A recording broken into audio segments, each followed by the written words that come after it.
Okay. Hello, everybody. Welcome to this episode on Laid Back the Atirozinga podcast. And today we'll be talking about leaving your comfort zone.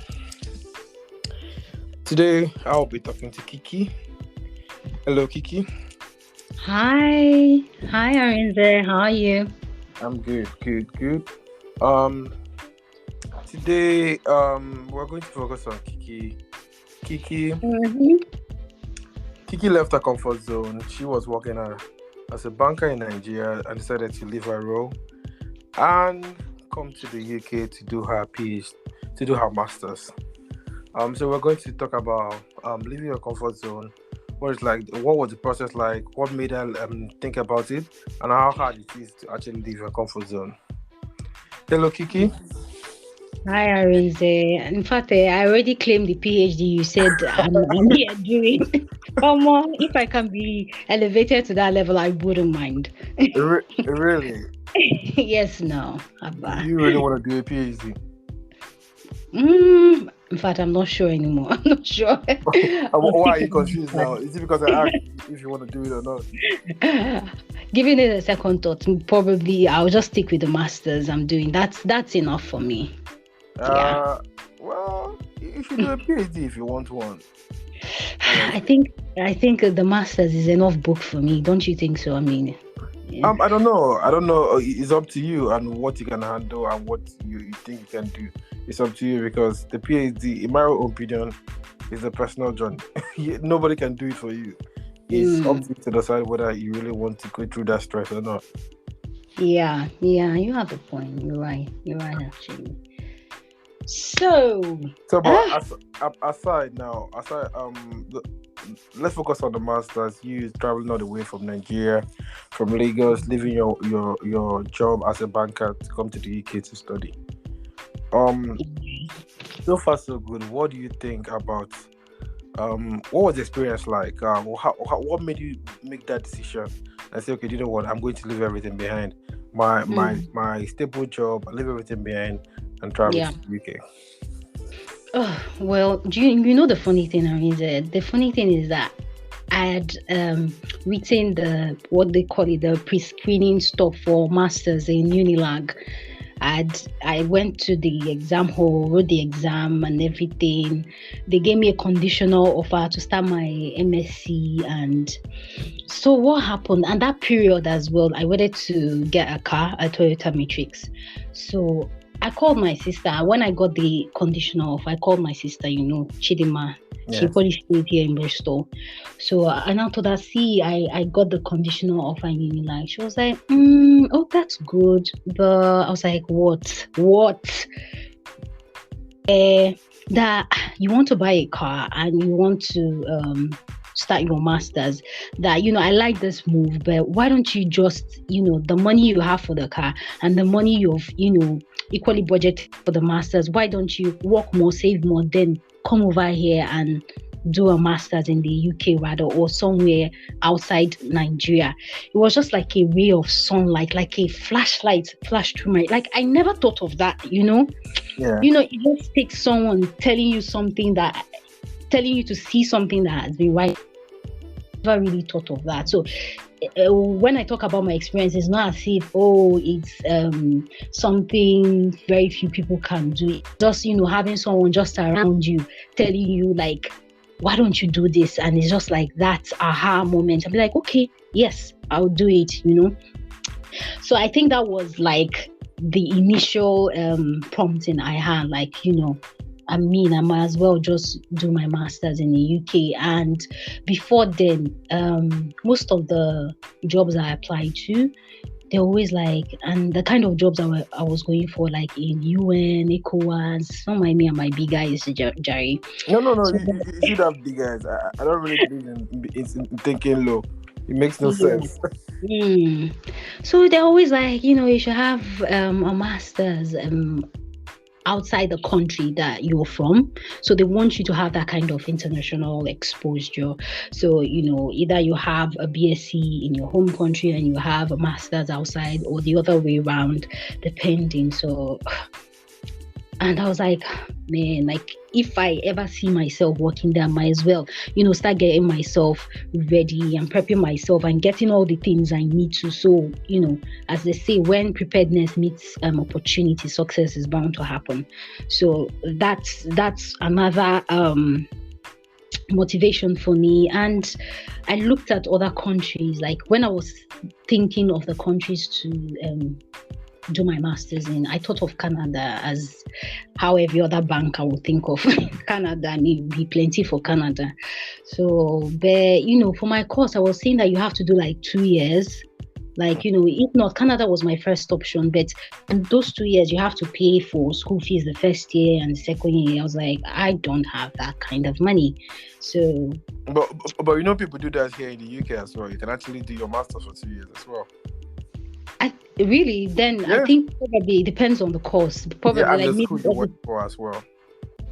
It depends on the course and the school you went for as well. Yeah, I guess. But my course, like finance, I was wondering why they wanted me. The thing, what made it 2 years in Canada for me was that they wanted me to do a diploma and then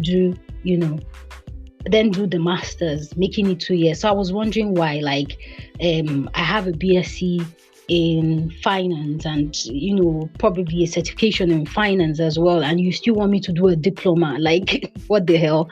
Yeah, so my ego was hurt. So, That's another topic about the ego. But yeah. Abby, see, I did give you ideas now. Well, the ego is a topic I'd like to talk about, but let's not digress. Yeah, let's focus on this. Yeah. So so UK now became my first option, and another thing, my sister is equally based in the UK as well. So I felt everything. In fact, everything. Everything. I knew that everything would be better off for me if I, make UK the country of choice. Oh, okay. Well, but you are lucky that you had that you have a sister who actually pointed you in the right direction, because there's something I say to people all the time. No matter how smart you are, no matter how much how hardworking you are, sometimes what you need is just the right information. That's the most important thing, because you could be hardworking and working towards nonsense. But you could see somebody who will tell you, give you information about this and about that, then you work smart and you even make more. You'll be more successful than the person who has been working, who works 7 days a week or something like that. You see what I mean? It's all about information. Yes, but you're spot on. Actually, you're spot on. Yeah, that's honestly, that's why that's why you need to network with people, because that's what you get, information. To be honest, if you think about it, and then I had a similar story when I wanted to do my master's. The moment I graduated from in Nigeria, I did similar stuff. I registered to do a master's in Nigeria and got admission here. So I understand how tedious the process and how confusing it can be to actually make it to change next, to actually make a decision and decide where you want to do your master's as well. So when you mentioned that when you started your process, the first country you looked at was Canada before you started looking at the UK. Okay, so what was the process like for you? Like, what made you say, okay, do you know what? I know you mentioned the course you went for was they told you the duration was 2 years and you didn't want to do that. What was the reason for choosing UK? Was it just mainly because of the length and duration of the course, or is it because you have someone here? Like, why did you choose the UK? I chose the UK normally. First of all, most of the schools in UK, when you have a degree from UK, is usually internationally recognized. Likewise, Canada as well. But Canada was my first option. Yeah. When I saw the course was 2 years in Canada, and it's more expensive because you have to pay for the first year, pay for the second year. So I just deflected to UK, So basically, yes, because it's 1 year, it was more affordable for me since I was sponsoring myself, and my sister is equally resident here in the UK. So okay, so the two main factors that made you to choose the UK was, one, because you had someone here, and two, because of length and duration of the course. Because you are at least you are thinking about you put the fees into consideration. Yeah. And I gave myself will I say a time, like a duration for achieving this master's. Like I was like, I won't be this age and still be doing a master's, So me doing the master's for 2 years in Canada would have meant me, not accomplishing that goal. So I was like, nah. Why do you think so? I'm curious now. No, like, you set certain things. You'd be like, okay, from this to this, I should have done this, just goals basically, then from this to this, it might meet this, I should have done this, in this and this, I should have done this. So that was part of the goal that I set for myself. And I'm like, I'm not compromising on the quality, because the school I'm going for, the quality they're giving me is equally top notch. But it's just setting goals it's just stuff, smart goals to help keep me, in check, in track. Yeah.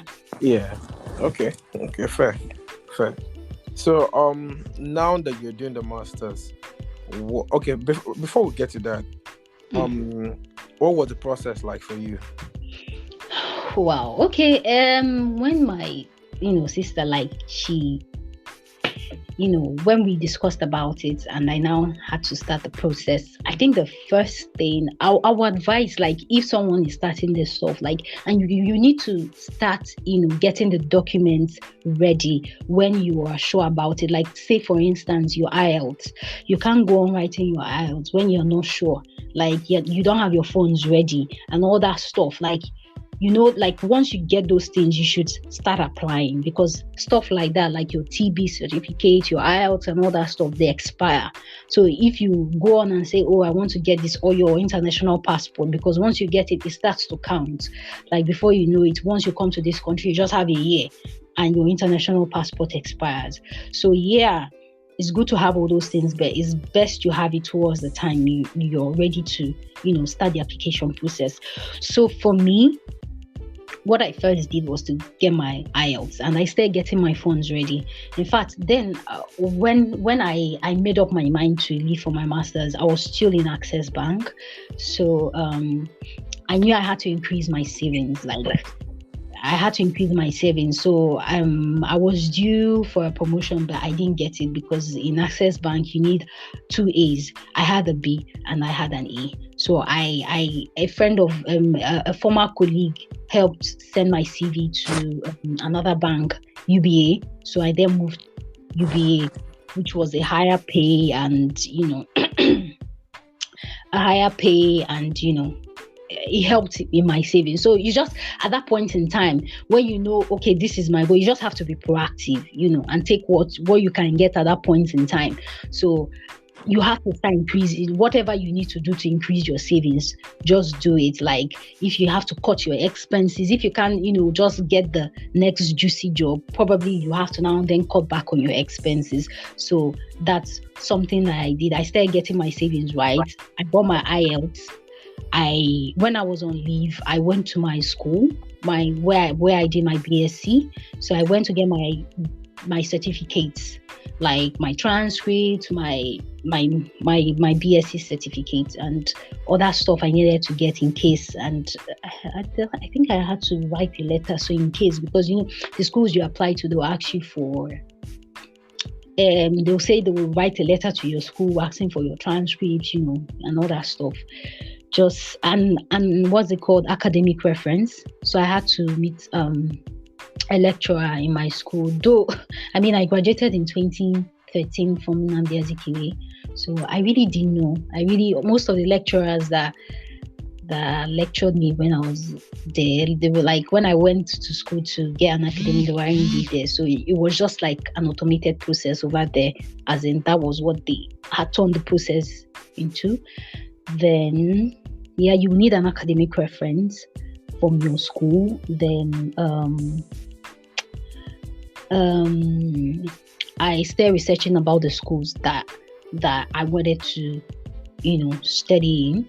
My first option was Leeds University, but the fee was really high. But I was hoping that I'll get a scholarship. I ended up not getting a scholarship. Why Leeds in particular? Why Leeds? See, I had a colleague that went to Leeds, so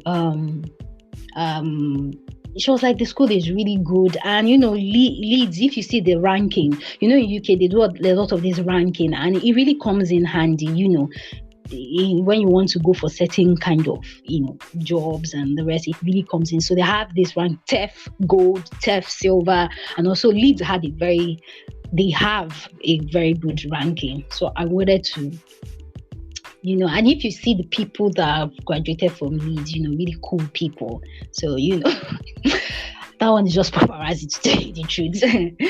Put in hard work, wherever you come from, whatever school you graduated from, once you're consistent, you make it. So that one is just by the way, sha.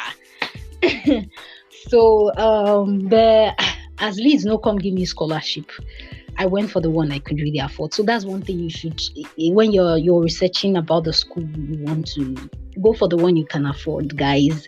It's very important, because you won't want to come over here and you're working to, offset living expenses, and they're equally working to pay school fees. Is really like, it's bone breaking. It's a bone breaking tax. Like, people do it actually, but it's not really what you want to be doing. Like, you're working, that means you're working shifts upon shifts, 12-hour shift, like your back will practically snap, telling you.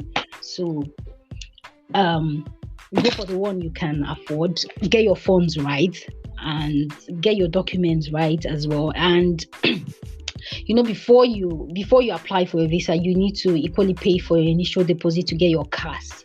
So that's another thing. So it's very important to get your funds right. So, because for you to even start the process, you need your CAS. The visa application process, you need your CAS. So, yeah. So that was how the process was. A lot of researching, because I did the process myself. Most people, they use agents and some do it themselves, but I was trying as much as possible to cut costs. So, and I wanted first-hand information. So anything they say, and the funny thing is, like, everything is on that UK website. Like, everything is there. That's what most people, they don't realize. They'll be like, oh, how am I supposed to do this? Everything is there. Like, this issue of students, like, you're not supposed to work 20 hours for if the work you're doing is under NHS professionals, you're exempted. People are getting confused. Oh, it's care, support this. It's on the website, I think that process, it helped me, really understand, like, information is key, and the information is just at your feet, because everything that I needed to know, and it got to a point I even even advising people, because I had done so much research that I knew almost everything. Not everything, yeah. So yeah, but that's where consultants and agents come into play, because sometimes people are busy, or I'm not trying to say they are lazy, but let's say that they have a busy life and they don't have the time to go through all that process, read every document. That's where the agents and consultants come in. So they have to take their own time to come in and give you information. And if they are giving you information, you have to pay for that. You have to factor that in. Exactly, because it's not free. Doing the research and taking your time to do the research and find out everything for someone, you have to get paid for doing that. Then you mentioned something about IELTS. I don't know, unless the process has changed, but I don't think so. I've never ever written IELTS to get into a UK university for a master's or PhD. Because you can always use the WAEC. Honestly, I've never used IELTS. Because I and my sister, we had like we had a lot of back and forth because it was like, oh, you're supposed to use IELTS. Oh no, because I mean, anything to spare me little cash. Like, why pay 70 something for English? Like, we were colonized by the British. Like, what am I still paying for? Like, English is our first language. But that's what I'm trying to say. Did you ever reach out to the school? Did you call them to say, oh, I have the WIAC and this is what I got on the WIAC? I don't think I need to do the IELTS. They can do like an interview to check if you can actually speak English properly. Like, did you try to do that? Yeah, so the thing is that it's even on their website. Like, you don't even need to even call them. All the details you need for the application process is on every school's website. You just click the course you want to do and you see it there. So the thing is that the IELTS is not really for the school itself. So the school itself, they'll be like, okay, if you have like a credit, that will suffice. Yeah. The thing is now, when you're applying for your visa, like the UK embassy, like the UK Council, British Council. So there's a section in the application form. They'll ask you for proof of whether you can speak English proficiency. Yeah. And they'll bring out the list of documents they can accept. Anyway, I did mine during that pandemic, so probably anything to raise money. I really don't know. This is a disclaimer, but that was like, and that section is compulsory, like his aesthetics is compulsory. So you have to attach either one of those documents. You have TOEFL, you have so many options they have there. IELTS is among. So, and WIAC, your NACO, your GSAC, all those stuff, they are not on that list. So eventually, when you get to that stage, you now have to go back and write IELTS and attach it before you can continue the process. Interesting. Yeah. Interesting, because I would have thought at least maybe there will be something like A level, O level, at least within the list probably of that could be. I mean, but yeah, probably that could be. I didn't see, honestly. I didn't see because I mean, I was quite insistent that my school said I could use my WIAC. Why? Like, my sister made it very clear. Like, yes, your school might, not mine, but the process when you're applying for visa. So, and lo and behold, it was as she said. Okay, fair. Okay, but now that you're here now, and now that you're doing the course, so far so good. What do you think the journey has been like for you? Anyway, I should have, like, will I say, because of the pandemic, I've been deferring. Like, I deferred my course for like 2 times, So, and that's because initially I wanted to do this course in 2020, but the whole pandemic disrupted the whole thing. And why I was not so happy when the whole pandemic, I mean, so many people were not so happy about so many things, but mine, I really wanted the master's experience. Like, you're going to campus, the whole campus is bubbly, people are going for field trips. They said a lot of stuff on their website, like there'll be field trips, there'll be a lot of exchange programs, yada yada. I'm like, oh my God, I can't wait to, have that master's, UK master's experience, Yeah. So getting here with the whole pandemic. In fact, in my first trimester, I did it, like my first trimester was in Bristol. I mean, my school is in Manchester, but my whole first trimester, I did it in Bristol because the whole thing was online. The exam was take-home exam. Everything was just virtual.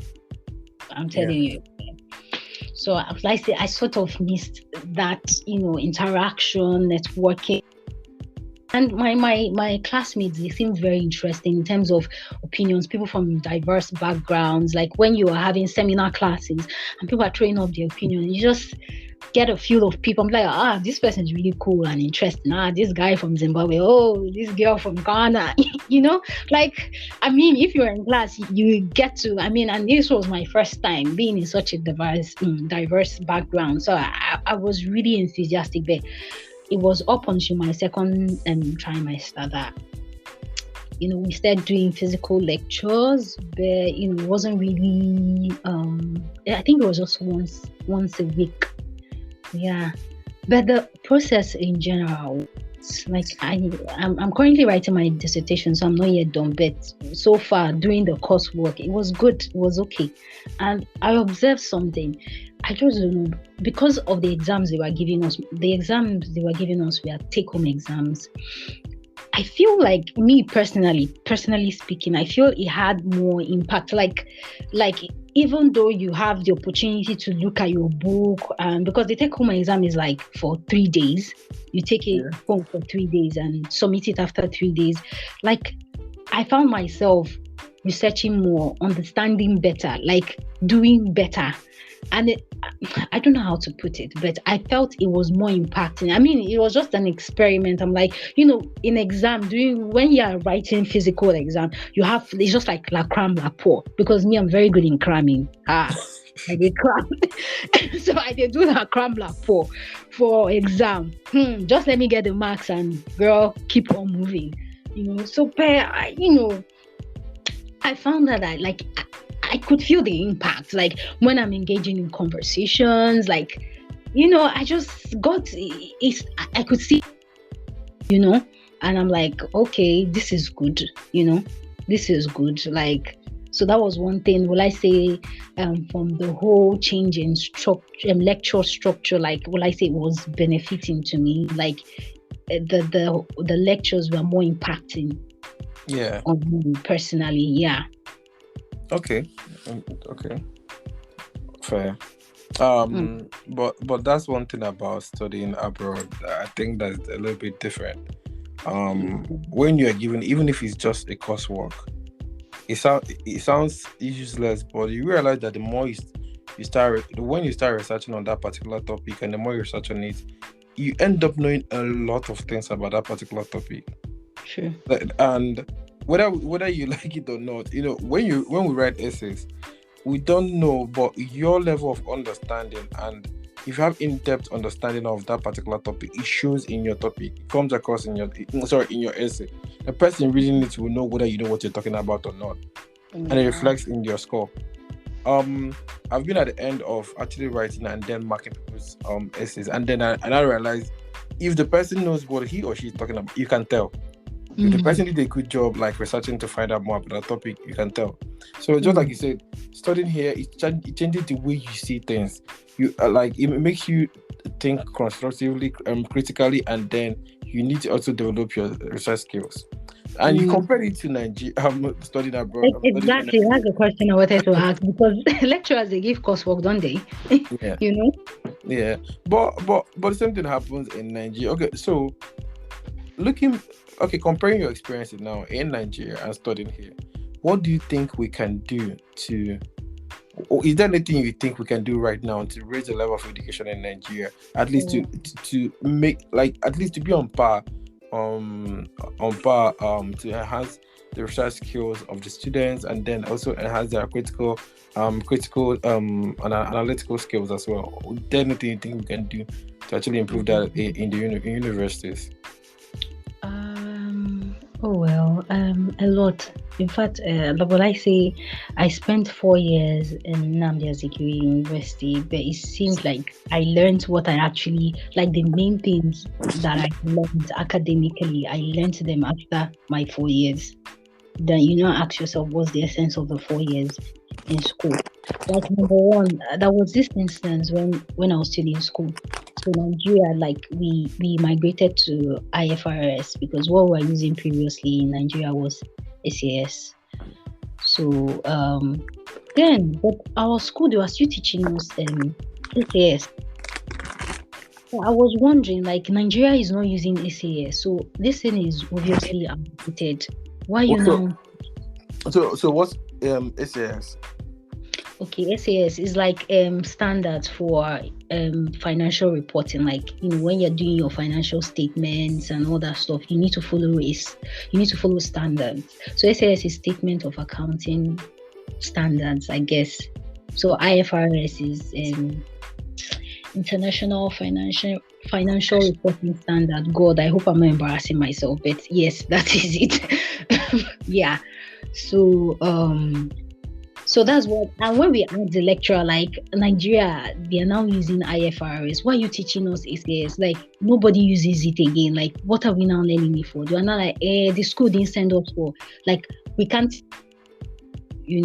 like the school didn't send them for training to learn IFRS. I can never forget that day. That's what the lecturer told us, because it was so funny. Like it was everywhere. Financial organizations, they say inculcating FRS, like they did away with SAS.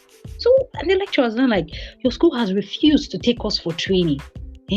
So how do you want us to now teach you? We can't teach what we don't know. I was like, hey, whoa. Sorry, sir.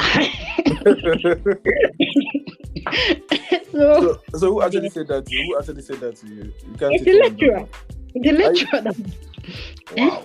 Wow. The lecturer that was keeping the SAS, outdated SAS in our heads, was the one that said it, because we didn't understand why he was still teaching us with something that nobody uses, that is outdated. Because so that is a lot. Like this is just an aspect. It is just an example.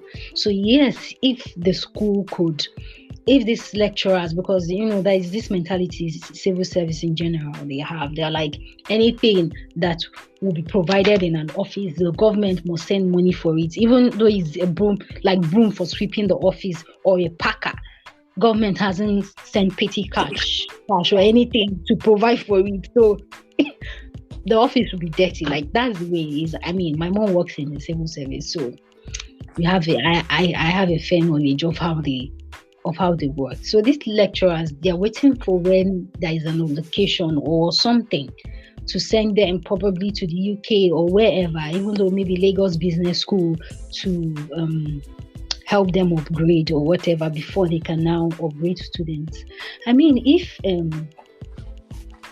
business managers or top executives can go to, like Pan Atlantic University or Lagos Business Schools to upgrade, or why can't now our lecturers, like, why can't such provisions, like, I mean, if the government doesn't make that allocation for them to, for these lecturers to be trained regularly to be able to teach better, I know they can personally do that upgrade on their own, but it's still with the same salary that the government pays. So, I just it's just a mess.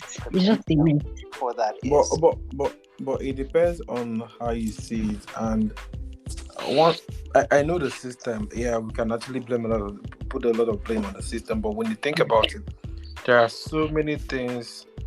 Okay, for example, the government have things in place, scholarship in place for lecturers to come over to the UK, go to anywhere they want, and get like a PhD. Yeah, get a PhD or master. Yeah, there's a scholarship like that. Yeah, ask around. Yeah, there's a scholarship like that.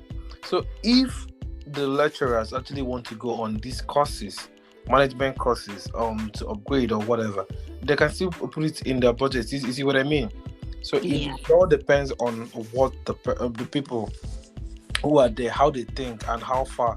I'm sure those things are in the budget. They part the budget with those things, but it's now the implementation and execution of the budget. That's where, you now start seeing all these issues, Yeah, like I said, it all depends on how those people think and how far they're willing. Like this, you see what? Like for example, there are people who can't. A lot of people, because of survival, I get it. Survival instinct. They can't think further ahead. It's all about now. True.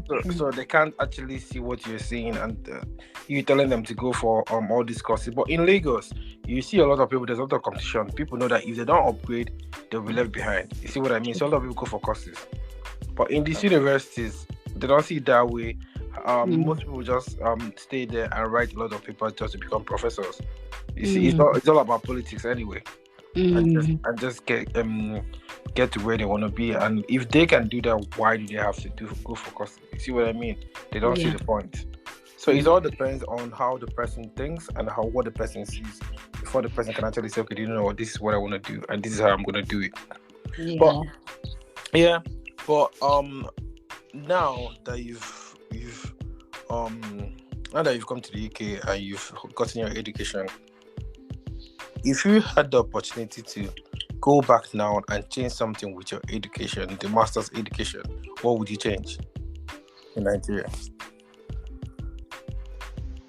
Funny enough, I think it won't even be anything related to finance. Like, okay, do you mean with my master's in particular? Yeah, master's in particular.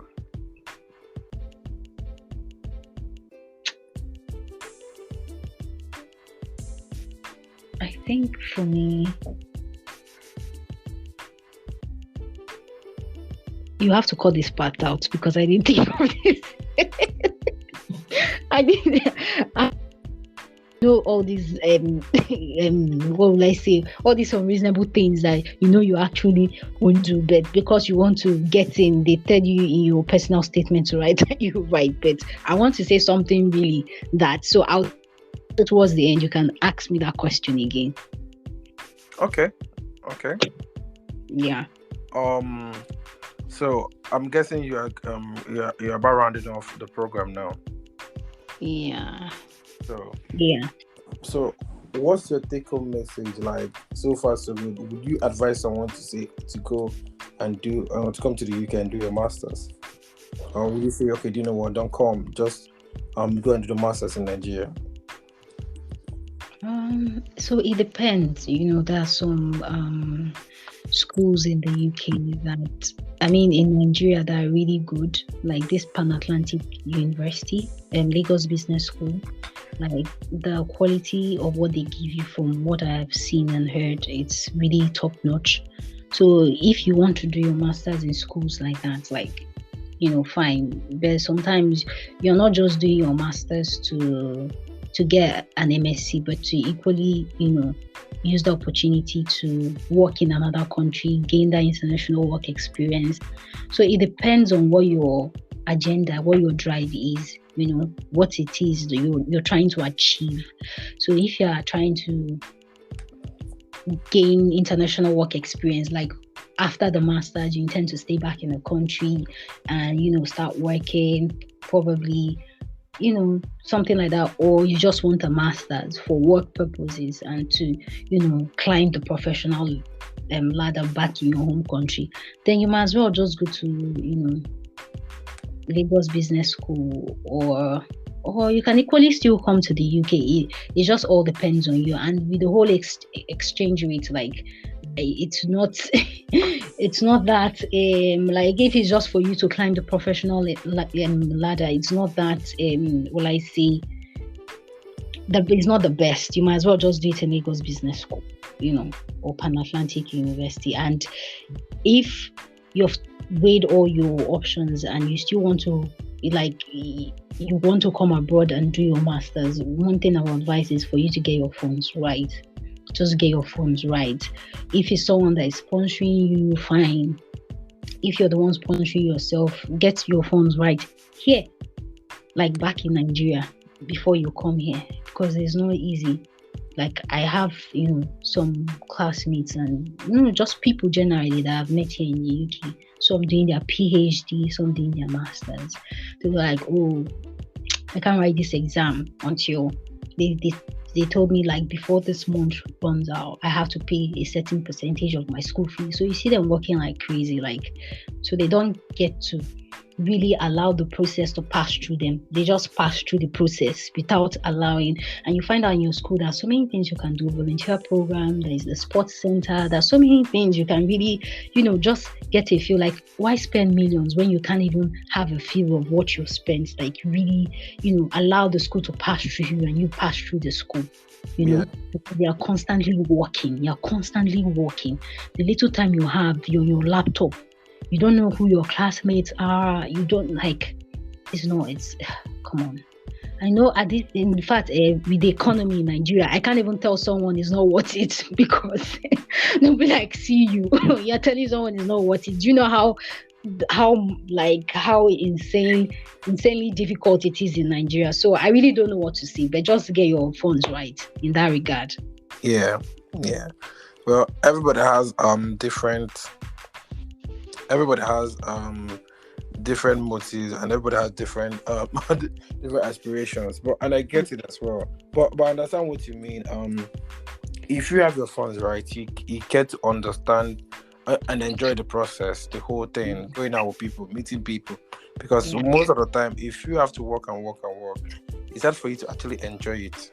Because your mind is focused on work, and your studies may, or depending on how smart you are, you may suffer or you may not suffer. So it depends. Yeah. But yeah, so now that we've come towards the end of it now, so can you go can we refresh the can I ask the question again now? If you have, now that you've done the masters, if you take your masters back to Nigeria, what do you think you're going to change, and what do you think you're going to do with it? Basically, for me, what I think I'll change is the whole. To tell you the truth, I've thought of it, but sometimes when you hear the news and think of it again, I think for me is the whole allocation and budgeting system. I would, if I'm given that opportunity with my masters, create some sort of, because the part of finance I'm really interested and vested in is in governance, accountability and sustainability, to see how I can drive finance in a sustainable way. What type of investments are banks supporting? Everybody's clamoring climate change.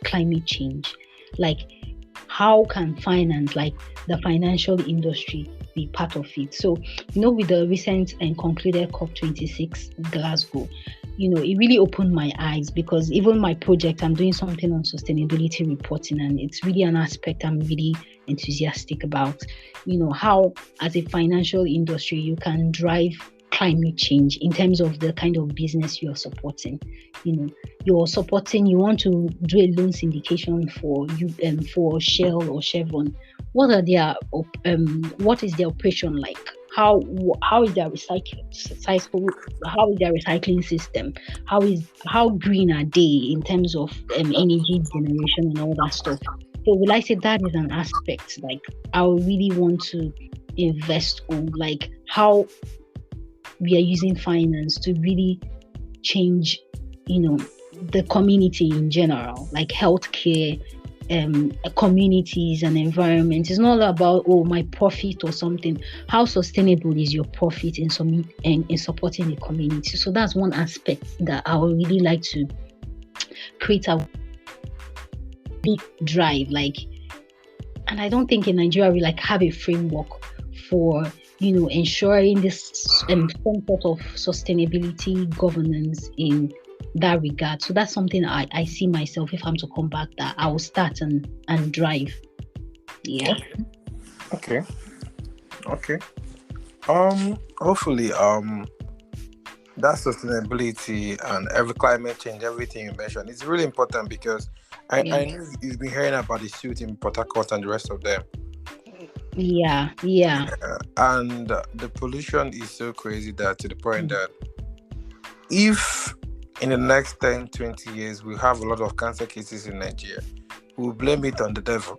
But if the environment is horrible, it's going to affect the food, the air, everything. And definitely, exactly, it may lead to a lot of cancer in the future. I'm just saying. But I don't want to be the